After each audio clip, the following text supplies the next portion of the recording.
We're going towards 2016, the next Eurovision Song Contest. We're already looking forward to be going to Stockholm, giving you all the news on escdaily.com, of course. But we've already written a lot of news there, Steef van Gorkum, about countries with big and high ambitions. Let's start with our own Australia, of course. Paul Clarke. We remember him saying to us, if we ever get the chance to go to Eurovision again, and they will be there in Stockholm, we will send an even bigger name than Guy Sebastian.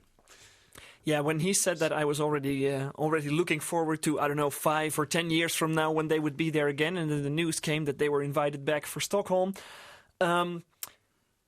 At the Junior Eurovision, when we had our ESC Daily talk show, Roy Bennett was there, and he said, well, basically Australia is teaching other countries how to do it, sending Guy Sebastian, and now already speaking about who they're going to send next. Well, Kylie said, of course, that she was a bit scared to do it, but other names like Delta Goodrem are being mentioned, and it shows that they are...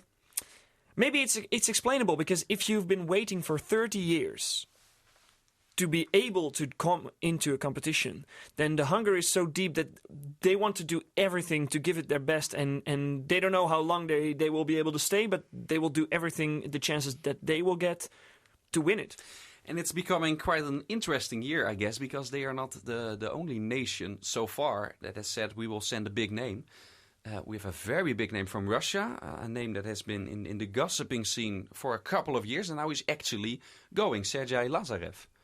Yeah, and not just gossiping scenes, but I know people from Russia, friends that I studied with, who've been saying, oh, we want him to go for so long now. He wanted to go. He's been in the pre-selection once. Of course, in Russia, it's always because they select internally the last couple of years. It's also a big fight behind the scenes. Rumors have been that he was or he wasn't friends with Dima Bilan, who still was or wasn't in charge. Now he's there.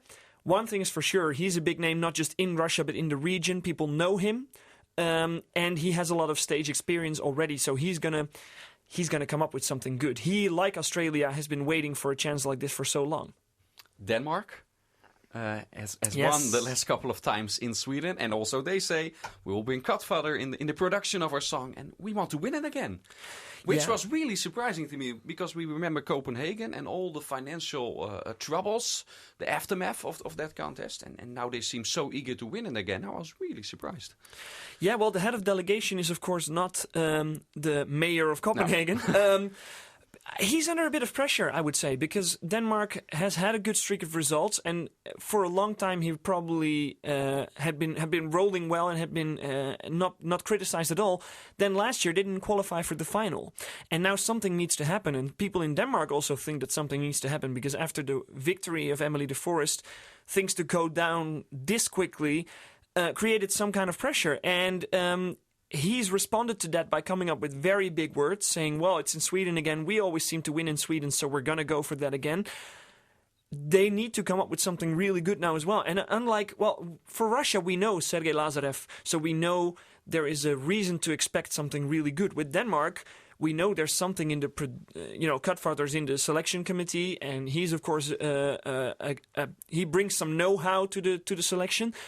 But we don't know the songs, we don't know the artists, so it's going to be interesting to see if they can follow up on their big words. In Sweden, they always follow up their big words, and when Christer Björkman immediately after Man's victory said, we want to attack the Irish record of winning the contest, most of the times when a Swede like Great Björkman mentality. says it, then you know it's for real. Yeah, I love that mentality. I love how the Swedes take it really seriously, and they have the right to speak up because they've done really well in recent years. They have a great track record. They have a couple of victories in the last couple of years, and they have a huge lineup for Melodifestivalen. Of course, Emma mentioned 3 former Eurovision participants. Loads of names who have been in Melodifestivalen before, who are big names in Sweden. Ace Wilder, for example. One name not so often mentioned, but who is actually kind of big in the US, is Swingfly, which I think is an underestimated name even in that pre-selection. So if you add up all the names, they have something to choose from.